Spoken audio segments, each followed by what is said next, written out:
ব্যবস্থা নেওয়া হবে, আরও জোর করে হবে, বড় ধরনের অ্যাকশন হবে।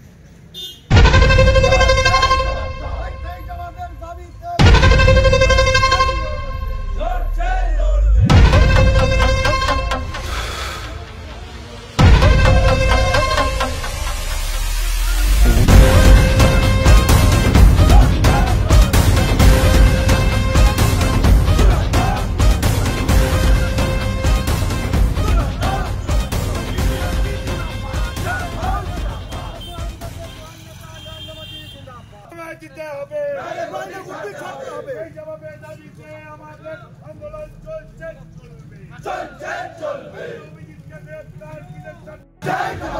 বিজেপি কর্মীদের গ্রেফতার কিসের স্বার্থে? পুলিশ তুমি জবাব দাও, জবাব তোমায় দিতে হবে, জবাব তোমায় দিতে হবে। সেই জবাবের দাবিতে আমাদের আন্দোলন চলছে চলবে। নরেন্দ্র মোদী জিন্দাবাদ, পুলিশ তুমি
অভিজিৎ মজুমদারকে একটা সাধারণ তর্কাতর্কিতে অ্যারেস্ট করা হয়েছে, দুপক্ষ করে তিনজন তার উপরে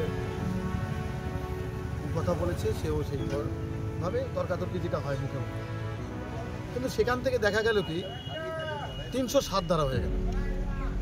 307 ধারা কীভাবে, কী উদ্দেশ্যে, যে একটা সাধারণ কথাবার্তার মধ্যে 307 ধারা সেখানে কি করে আসে?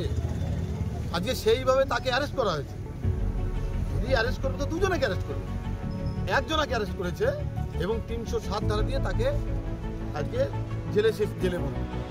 এই তৃণমূল সরকারের রাজত্বে বিরোধী করা মানে পাপ।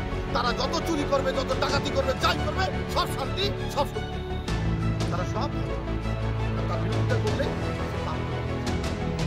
বাংলার অবস্থা এই আছে। 307 ধারা এখানে কীভাবে প্রযোজ্য, তার জন্য আজকে আমরা এখানে দলবদ্ধভাবে থানা ঘেরাও করছি।